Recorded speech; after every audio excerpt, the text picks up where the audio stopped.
been lit, boy. Everything goes. We now return you to regular programming. We are back, and we're at it again. Another guest coming on with T and K. Been blessed with a lot of these opportunities here. We're going to be having Mark Campbell on in a couple minutes here, play with the Cleveland Browns, the Buffalo Bills, and my favorite, the New Orleans Saints. So stay tuned. All right, so joining us on the phone today, we have Mark Campbell and his son Case. How are you guys doing today? Good. Yeah, we're doing great. So we're just got done eating dinner as a family. I guess kind of one of those silver linings of COVID-19 and the stay-home order, especially here in Michigan. We have a lot of restrictions, I'll say that, but rumor is it's going to get a little bit better. But we're doing great. How are you guys? Well, we're stuck between New York and New Jersey, and our numbers are about 43,000 for the state, and we're to the point now where you have to wear a mask everywhere you go. Yeah. Essential workers are really the only ones still allowed to work. They're trying to lift this stuff slowly and see how it goes, but man, it's going to be crazy. The next couple of days, people are going to be holding their breath when they start opening up all these restaurants and stores and everything. Yeah, I hear you. And, truthfully, the smart thing to do is just put a mask on when you are around a lot of people, and you don't have to worry about it. Absolutely. I've been telling a lot of people, too, just after a while, for me personally, video games just kind of get old, and, I just got to find some stuff. So trying to learn some Did you hear that, Case? Did you hear what he said? trying to learn some new stuff, read the good book, read a book in general, or just learn something new. Yeah. Well, how is Case handling it with school and everything being closed? It's going really well.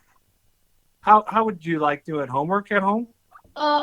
Yes, I would like that. Yeah, I like doing work at home. So I am the substitute teacher. Mom is the teacher. That's so, awesome. as you might imagine, right? He's in third grade and got a lot of energy, and we have to do a lot of refocusing, Well, but it's interesting, right? So for anybody out there kind of homeschooling, it is interesting because there's not, what obviously traditional teaching, right? So it's really up to each parent's ability to teach, which, of course we all have that in us, being around our kids, and, really we're teaching them every day, but it's a different atmosphere and platform. And obviously some of us are just going to naturally be better at it than others. Yeah, absolutely. And I think about all those grades that we've all gone through, right? First, second, third, and so on and so on. Right now I feel like I'm taking third grade over, sixth grade over, and eighth grade over. Get to relearn it again. Yeah, for sure. And it's different. Your dad will tell you it's different.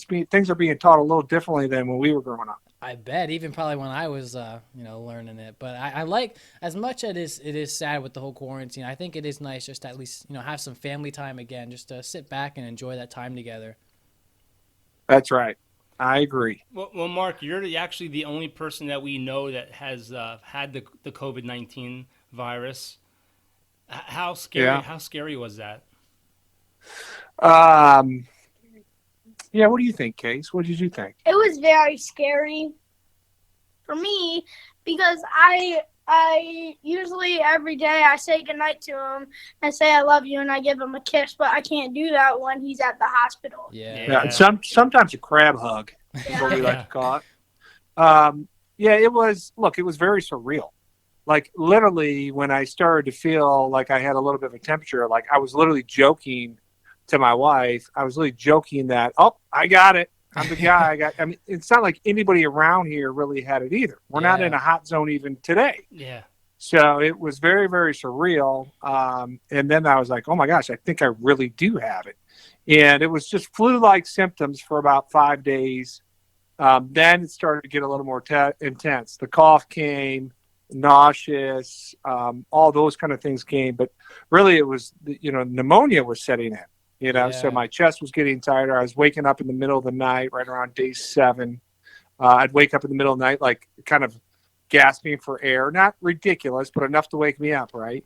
Yeah. And did that for a few days. By day 12, I was really laboring. I was struggling. And that's when we decided to go to the hospital. So I was there for 5 days, but left there. I was one of the people that got the hydroxychloroquine, which obviously President Trump has is certainly promoting, and Yeah. our Democratic Party is certainly not promoting. Yeah. Yep. So who knows where we stand with that, but it worked for me. I will tell you that. That's You know what's good. funny? I just heard on the news today. I don't know what Democratic senator had it, but they gave her that chloroquine stuff, and it saved her life, and she actually thanked Donald Trump for it. Yeah. So I actually know her. So it's State Representative Karen Whitsett here Okay. she's out of Detroit, Oh, District wow. 12. Wow. And, the shame of it is, and I don't want to make this necessarily a political conversation, but the shame of it is, she really believes in her heart of hearts that it saved her life and her husband. And by the way, she had 2 family members pass away from COVID-19, Oh, right? wow. So it means a lot to her, but it's not necessarily on the Democratic Party, not their propaganda. They're actually against it. So put her in some hot water. To be totally honest with you, they censured her, and chances are, I'm pretty much they're giving her a non-vote for the next 2 years, and they're not going to support her in the next polls. So it put her in some really hot water, and I guess I look at it like, man, use common sense here. Like, if she really feels like it saved her life, and I mean, she has no hidden agenda, right? I mean, It's not like she's a Democrat. It's not like she wants to go out and promote a Republican president, but she was mindful enough to thank him because she felt like it was the right thing to do. Now, with that being said, now she's in hot water, and she's probably going to, lose her job as a state representative over it. Wow. Well, it's just crazy how politicians just can't put the political side of things away, even during a pandemic. And it's both sides. Yeah. It's not just one or the other. It's both sides, and it's a shame. But the good thing I agree. The good thing is that you're healthy, and Yeah, your wife and absolutely. kids. Are they all healthy? No problems with this at all. Yeah, we have been very, very lucky. They've all been completely fine. That's That's awesome. awesome. In fact, my wife got tested for antibodies and for COVID-19 tests, and she was negative for both. So I don't even know how that's possible, man. Yeah. I mean, I was like smothering all over these kids the weekend before. The weekend before I got sick, and started getting sick on Monday. Wow. Right. So I have no idea how they were able to not catch this virus disease, and I'm so happy they didn't, because it is absolutely. miserable. But That's crazy. But they're all probably a lot tougher than me, right, Case? Well, Sure. we're happy that you guys are doing okay. For you and Case, I mean, I don't know about you guys, but we're big sports guys, and is it tough on you guys, not being able to turn on the TV and just, especially baseball fans over here, to put on baseball, or the NFL draft was different this year. Is that a little different for you guys? Yeah. Yeah, short answer is yes to all the above, right? We are we love football. Yeah. Now, do you guys have a particular favorite but team? we play everything underneath the sun here, right? So we're big on just, hey, if we get a chance to run around and compete, we'll try anything, we'll do anything. But we definitely like the idea of playing multiple sports. Yeah, absolutely. Now, do you guys have a favorite football team over there? Well, it depends on which one you're looking for. The Detroit Lions have had some struggles. They've had some ups and downs, but we haven't had some great success for any length of time for quite some time.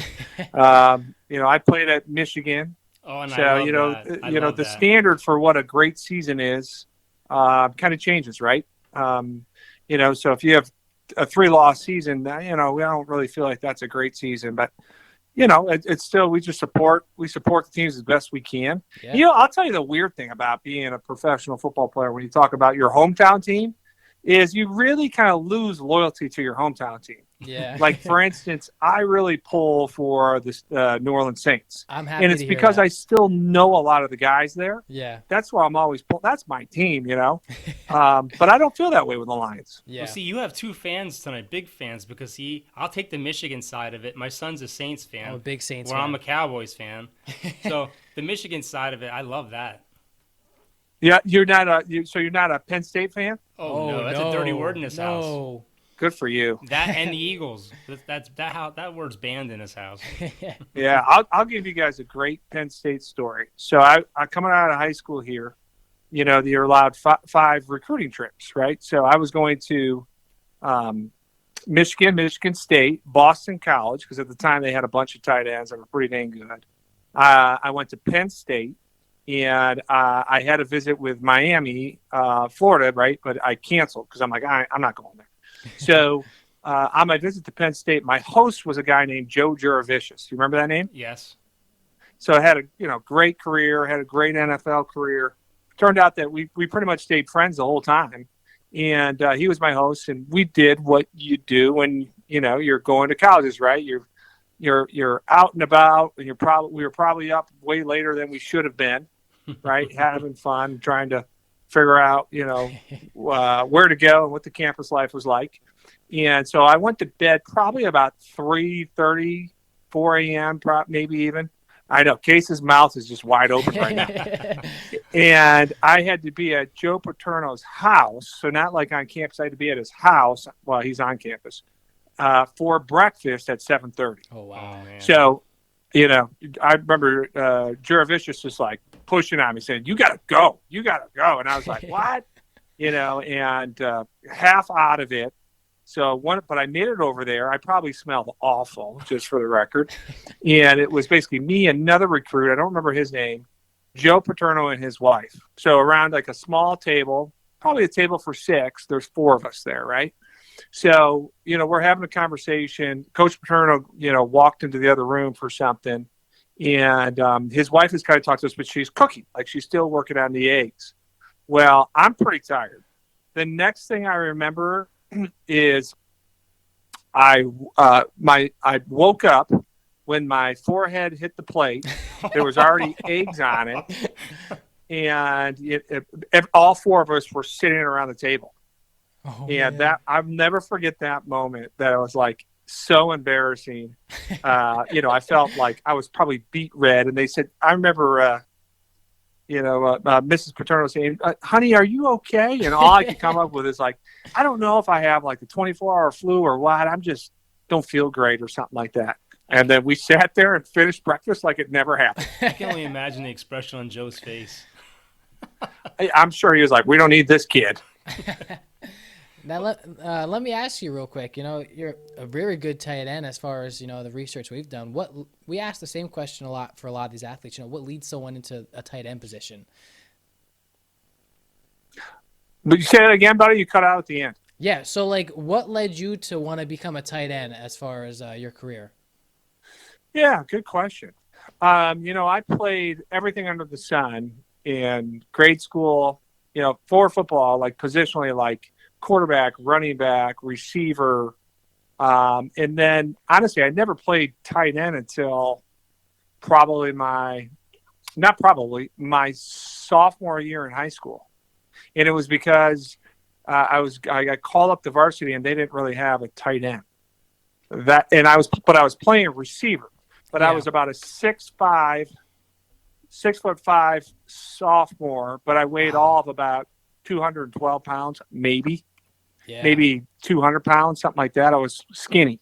Oh, wow. Yeah. And I was a receiver, but they just didn't have anybody. So I stepped in and started playing tight end then. And then, I don't know, just kind of never changed. What's funny, that's the perfect style for the tight ends of today. I mean, it's like they evolved into something totally different from what you played. Tight ends back then, they were bigger body, like a Mark Bavaro, guys like that their main focus was blocking and then, getting passes every now and then.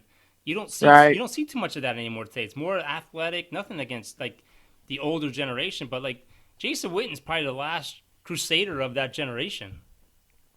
Yeah, I wouldn't disagree with that. I mean, a couple of these young guys can do both, but obviously from a media perspective or from a big play perspective, we really pay attention to the bigger plays, and those are passes. Mm-hmm. I would tell you, so I came into the league in 1999, and at that point, it was right near, there was this kind of change of offensive philosophy regarding the tight end position, right? So I would say it was really solidified in about 2001, 2002, but the big difference was at that point, right, is really when you're talking about that inside receiver, slot receiver, or off the ball, opposed to what we call a Y, or traditional tight end, right? Mm-hmm. So in what you have, usually it's two different body types, right? You have a guy who's tall, athletic, and then you still have your extended tackle playing the traditional tight end spot.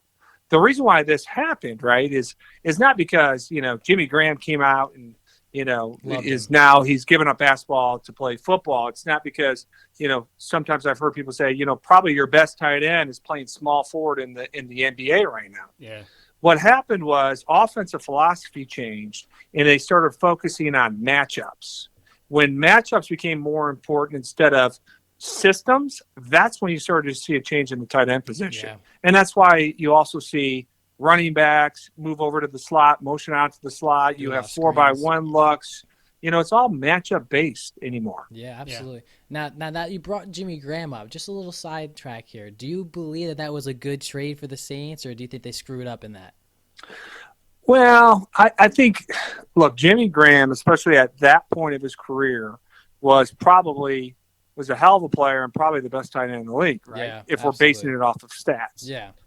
The problem, and I don't know this for sure, but I can pick up some things. The problem was, I don't know if Jimmy was very happy in New Orleans. Yeah. I'm not saying he didn't love Drew Brees. What I'm saying is maybe it wasn't a good fit for him.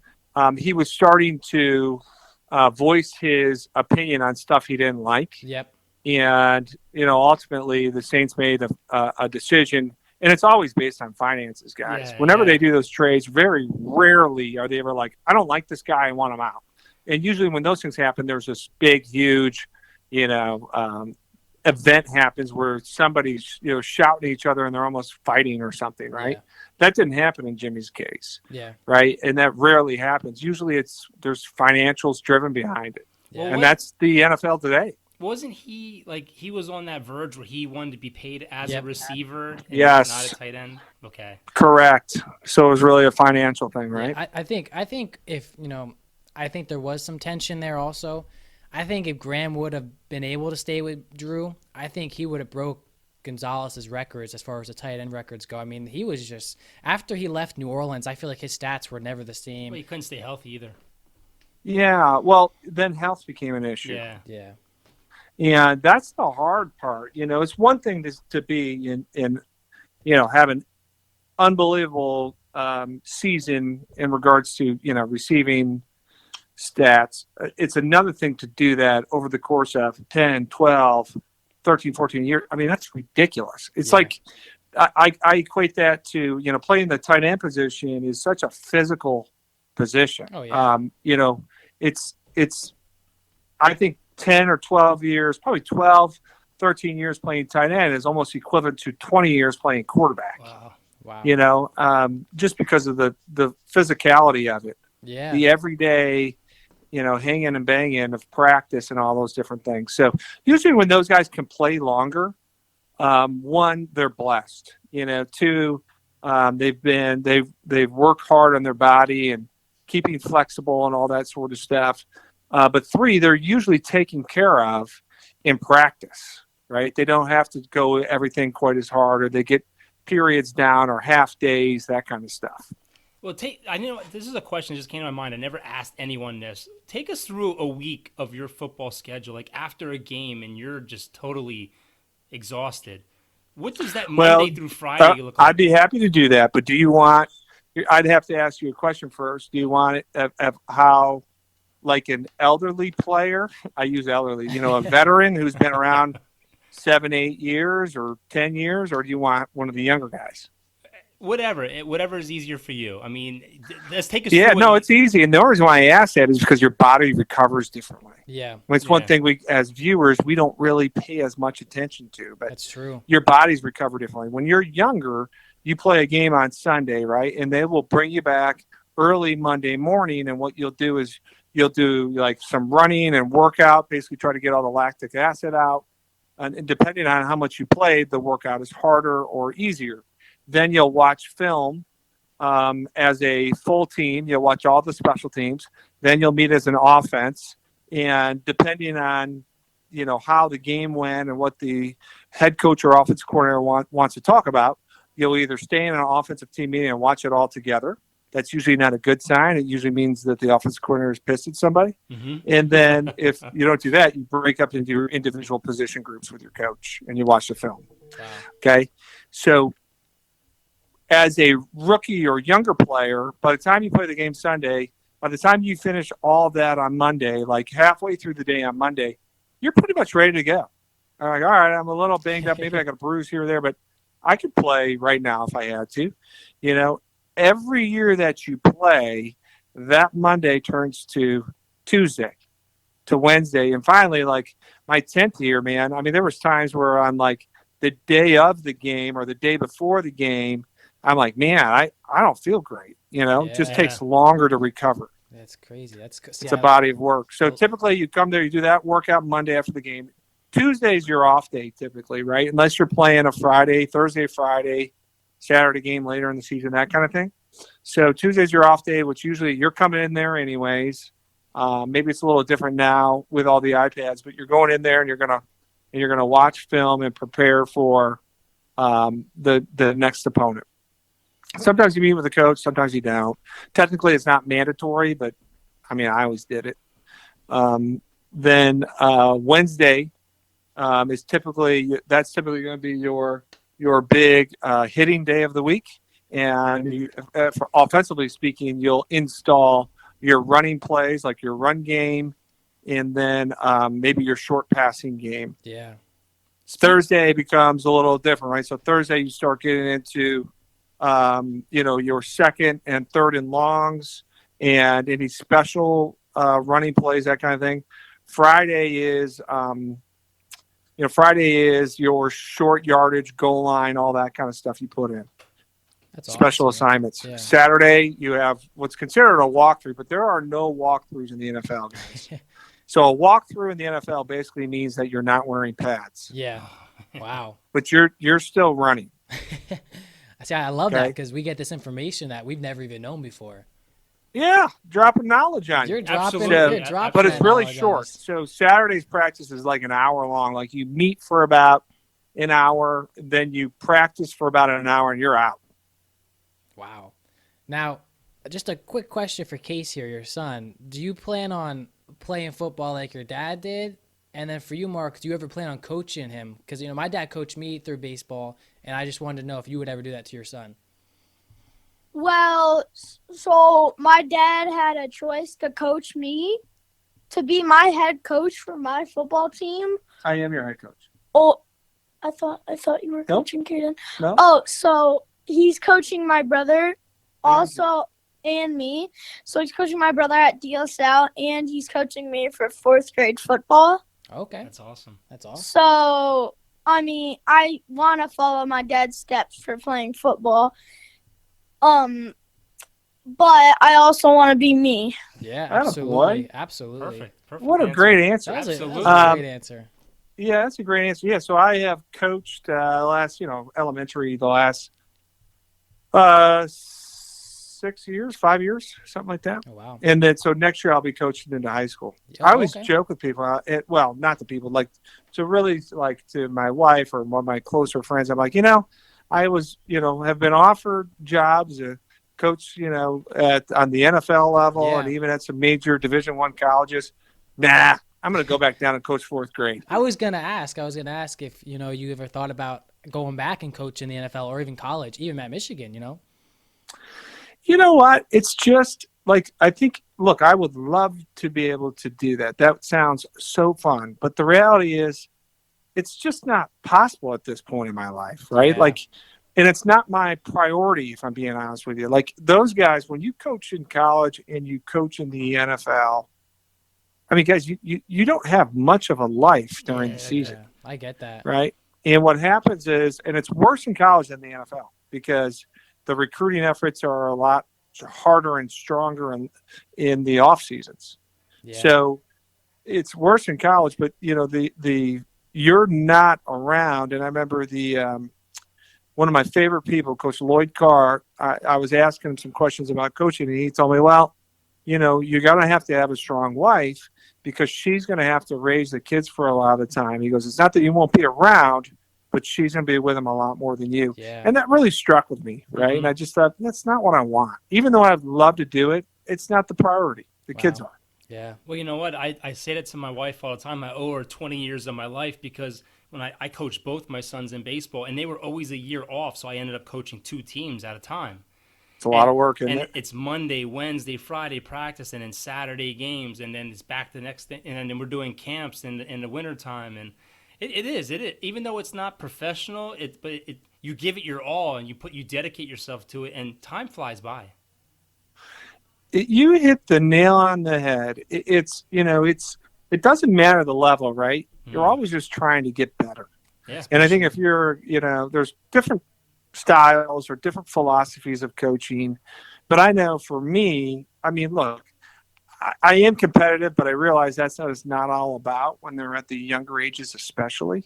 It's about really teaching them the fundamentals that they can take for the rest of their life, but also to really enjoy it, to keep playing, in the spirit of the game, But it was way more time consuming than I was expecting. Yeah. Now that could be me like over preparing and, as we say in coach speak, chasing ghosts, right? But I always just wanted to be prepared if I was going to do something, and if I was, said I was going to do it, I wanted to have full commitment. Yeah. Wow. Now, Mark, you played in some of the best stadiums from college on up. I mean, the Big House, that's on my bucket list. I can only imagine what it was like for you coming out the tunnel the first time. 100,000 fans in there. Then you went to the Dog Pound. You played in Buffalo, and you played in the Saints. Who that nation? What was? And I don't want you to pick your favorite, but if you had to put one above them, which one was like, wow, I can't believe this is just incredible playing in this facility? I'll tell you this: all of them were special, and not typical stadiums. Right. And I really mean that not as like a cheesy reply to you. Michigan's like, the largest stadium, right, in college football. It was amazing to play there, especially as a kid. That was the team I always followed. Yeah. So that was a really big deal. Cleveland, the year I went there, was their first year back as an expansion team. And obviously the Dog Pound and all that, they were rowdy. That was the rowdiest. Buffalo is the only place I've ever been where they truly enjoy the cold weather.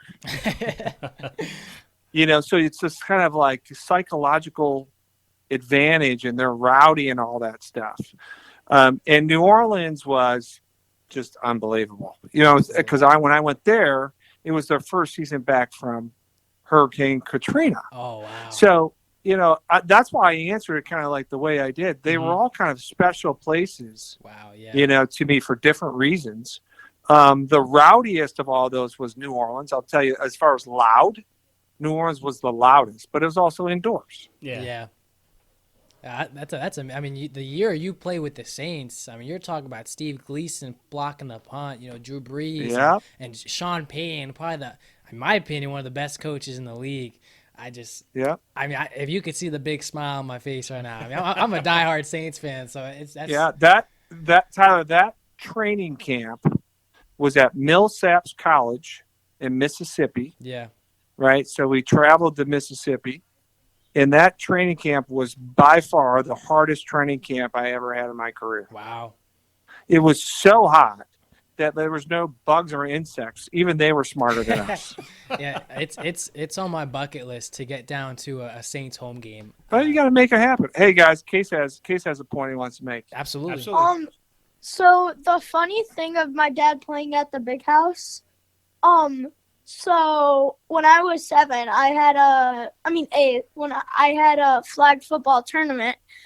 So we went to the Big House, and it was this one point where I had to make this pass because I was playing quarterback. So I had to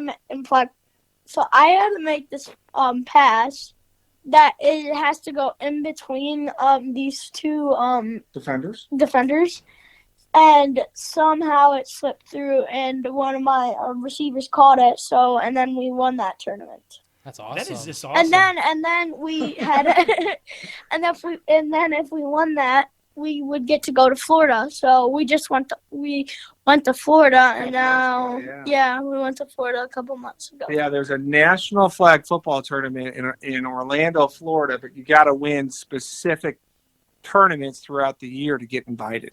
Wow. So I mean, I can only they imagine, were able to make it. I can only imagine as 8-year-old playing football in the big house. That is like something you'll never forget. I mean, I got the coach, That's the way I look at it. I think they're all like, yeah, this is cool. Where else are we going? I got the coach Yeah, an what's for all-star lunch? game once. What's for lunch? I got the coach an all-star game once on the minor league Phillies team field over here in Allentown, and I was like, man, look at me, big time. Yeah, living the dream. Also about that, I wasn't worried about like at the big house. Like I was just worried about getting snow cones. Like snow cones, I love them. That's awesome. Well, it's hard to argue with that Absolutely. logic. Now, did you guys happen to follow the NFL draft this past week? Yeah, we watched some of it. I watched all the first round. I watched a little bit of the second and third. And then, honestly, I really like watching, like, the fourth, fifth, sixth, seventh. For whatever reason, aside from the first, I really enjoy watching the later rounds to see kind of, see if you could think there's going to be any diamonds in the rough, so to speak. But that's where the magic happens in those later rounds. That's where the wheeling and dealing really takes off. Yeah. It was definitely. So it's interesting, like, speaking of the Saints, Tyler, their draft, I mean, look, it's a pretty loaded team. Yep. They probably don't have as many needs as some of these other places, but, they basically traded away all those picks just for a first, second, third pick, right? Yeah. And that was it. Three guys. That's it. 3 guys. Crazy. I'm just not sure what they're doing, though, as far as, like, they signed Winston. Which and I'm then, okay with. And then they extend Hill, which I thought Hill would have been next in line to be the quarterback after Drew. Because let's face it, Drew's probably leaving next year to go work for Notre Dame as a CBS analyst or something. The thing with Taysom is I don't think you can use Taysom's full potential if they don't have a backup. Because you saw when Drew got injured last year and Teddy was playing, they couldn't use Taysom as much because if Teddy gets injured then and then it's only Taysom. But Taysom, that's interesting. Yeah. But I mean, I hadn't thought about that. I think Winston, as much as I like Taysom, I think Winston was a smart choice. He had over 5,000 passing yards. Obviously, he had 30 interceptions. But you get him in there with a great coach and an instant Hall of Famer in Drew Brees, you could really turn that around and work for you. But Mark, how fair do you think it is for him to be labeled with all 30 of those interceptions? I think that's a horrible stat for some of these quarterbacks, especially when you have drop passes, you have tip balls, the whole 9 yards. Yeah, there's always some of that. Stats can be misleading, but I tell you, if he's got 30, it means he's throwing a lot of bad balls. I will tell you that. Bruce Arians was my coach in Cleveland, so everyone calls him BA. He is a great guy and a great coach. But if he'll put some pressure on you if you're not playing well. Not everybody reacts well to that. But I don't know. I mean, I wasn't there, guys, to be totally honest with you. I'm just kind of going off of kind of what I think just from being, a 30,000 square foot view here. Sometimes, when it rains, it pours, right? So when you're down in games, you're going to throw the ball more, and they're going to be ready for it, right? But I think sometimes there are certain seasons out there that you wish you could just erase. Yeah. And I think for Jameis, my guess is, because that was unlike the other seasons he's had. My guess is he's like, man, I just want to erase that and move forward. Yeah, definitely. Now, Mark, what do you think of the football, how it's changed? I mean, you played during an era when you could actually still get hit hard. Yeah. And who was, other than the change, what do you think about the change?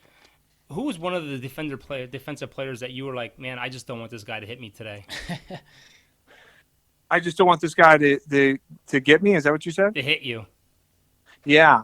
So there wasn't, look, I mean, from a blocking perspective, there was a couple times I put my hand down and said maybe the NFL isn't for me because there's someone twice the size of me on the other side.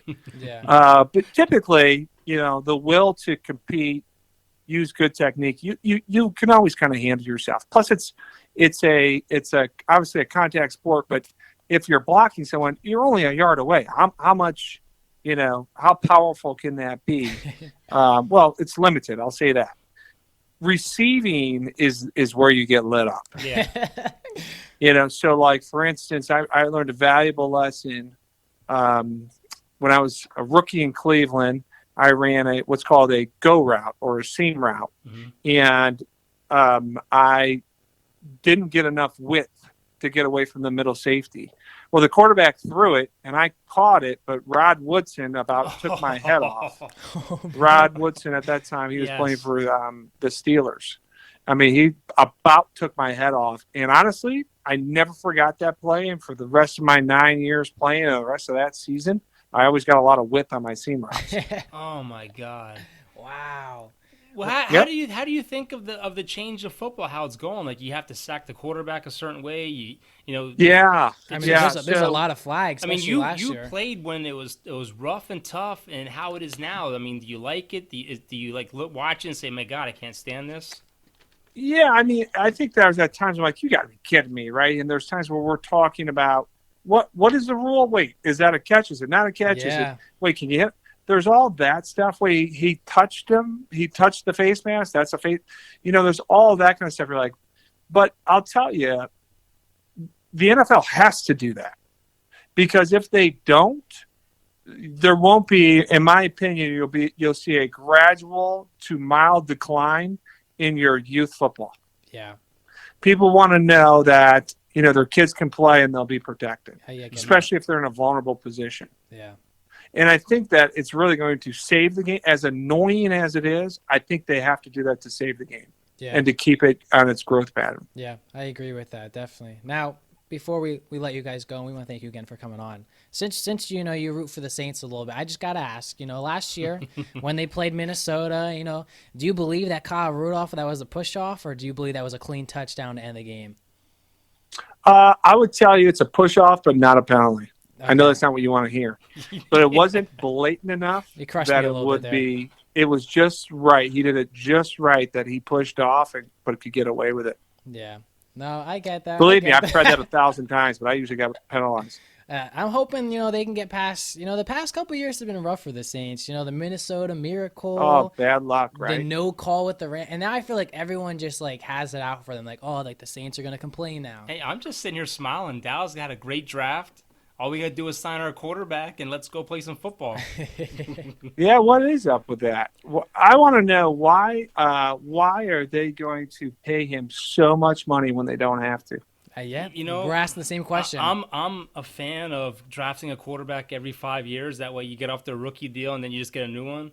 I don't. You know, the thing that stinks is he wants number one quarterback money, and I don't blame him. Football is a business. But you're not the number one quarterback in the league. So paying him 35 and above, all that's doing is taking away the rest of that money for other players that they could sign. Yeah, look, I think he's a hell of a player. I think he's got a lot of growing to do yet. And you don't know if he's going to teeter to a very good quarterback or an elite quarterback. Yeah. Well, you won't know that. We just had Colin Thompson on a couple weeks ago, and he's a tight end that actually just got picked up by Carolina. And I asked him that question. I said, has it come to the point where winning a championship is no longer important and it's more about guaranteed money and contracts? And he honestly said, he's like, look, championships are important. People do want to win them, but you got to understand that this is a business and your career is short. So you got to make as much as you can. And not everyone gets guaranteed money like the quarterbacks and the receivers and everything. Agreed. Yeah. Did you guys hear about Rob Gronkowski? He's coming back to the NFL to go to the Buccaneers. Oh yeah. I think that's exciting. I really do. I think that's going to make them a favorite. I think that whole division will be tough. I think you can't rule out Atlanta. You know, they got Todd Gurley in the backfield now, and they still have he was a beast. Yeah, they still have two good receivers, and Matt Ryan, you know, he's still a good quarterback. So I think that whole division is going to be very interesting. Yeah, they always find a way to mess it up. Yeah. My favorite quarterback is probably Drew Brees. He is I like him a lot because he has a really strong arm, and he has he thinks really good. He makes the right decisions. He's nice to you. Best quarterback. And he's nice to you. And he's really nice. Yeah. Did you guys get to meet up with Drew Brees? Yeah, we went to New Orleans, and we went to their training camp. Oh, that's awesome. So we usually go every year. Yeah, we usually go every year. And so we went to the back to meet him, but then it started raining.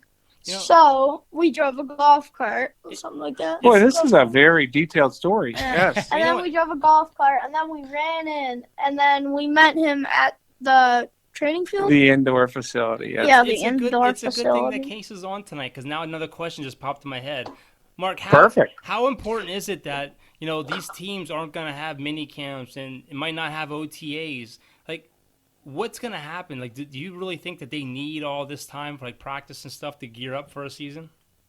No, not the professionals, man. So who it's going to affect is the rookies, and most importantly, your 4th, 5th, 6th, 7th, and undrafted free agents. Yeah, it's gonna be. They're the ones that interesting. are going to miss the opportunities of really doing some things and getting involved with. Hey, hold on a second. Get over here, and showing their talents. Those are the guys that kind of. But for everybody else, look. By the time it was my 4th, 5th year, man, I actually wish we never had training camp and just got into it. Yeah. As long as everyone's on the same page, right? It's the same for everyone. It doesn't matter. Yeah, definitely.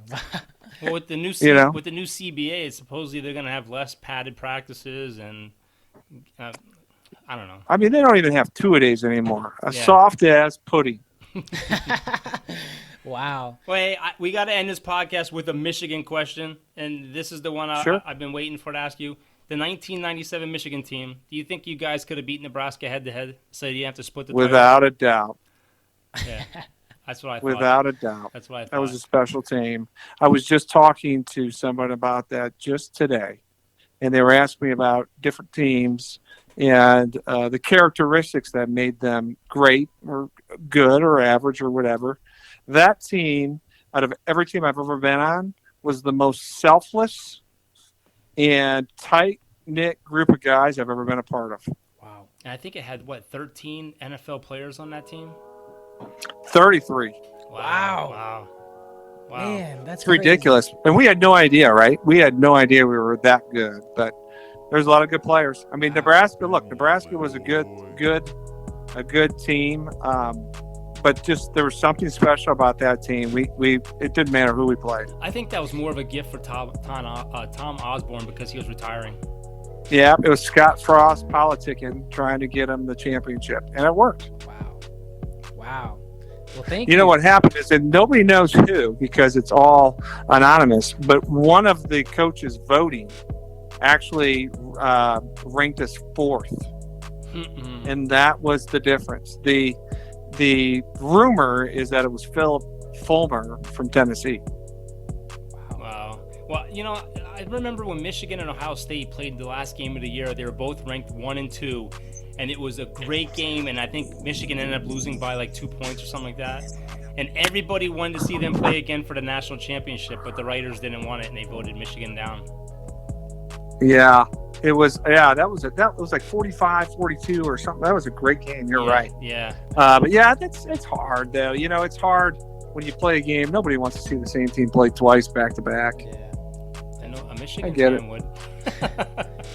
Well, Yeah, they would have. That's for sure. Absolutely. well, Mark and Case, we want to thank you guys so much for coming on today. Honestly, this might have been my favorite podcast we've had so far.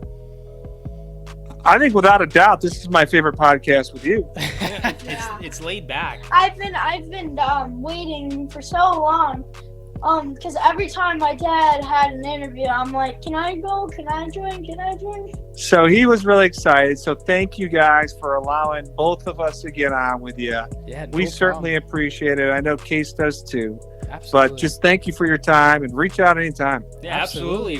Absolutely. Is it okay if we save your number? Sure. Okay, and hopefully football season gets fired up again, and we can bring you guys on and chat again. Absolutely. Anytime, man. Just shoot a text, give a call, and me and Case will be doing our thing. All right. Hopefully this football season. Thanks. Yeah. Hopefully. Well, hey, hopefully you guys stay safe, and hopefully everything's lifted soon, and you guys can enjoy a normal life like the rest of us hopefully can. All right. Thank you, gentlemen. I appreciate your time. Appreciate it. Have a good Later. one. Bye. Bye. Wow. That was just the answers he gave us. Yeah. You know what?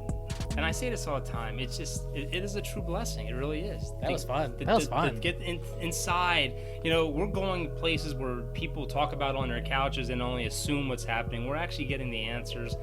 You know, we're getting in deep with these players, and players like Mark. I mean, that, you know, it's open, and I enjoyed every minute of it. Yeah, really did. I mean, I didn't even go off the questions I had. It just kept going and going and going. I didn't even turn my page. I mean, it was just wonderful. great. I loved it. But we hope you guys enjoyed this podcast. The last one is up on YouTube and all the platforms. I try and get up as quick as I can, but usually YouTube will be a day after, unless I get it up quick. But we hope you guys like this. Don't forget to subscribe to our YouTube page, share our Facebook page, share our videos, get the word out there. And the guests keep coming. We have keep another coming. one Yep. next Tuesday. We have another guest Thursday coming. Yeah, Thursday. That's right. Yeah, we hope you guys stay safe, and we'll see you next time.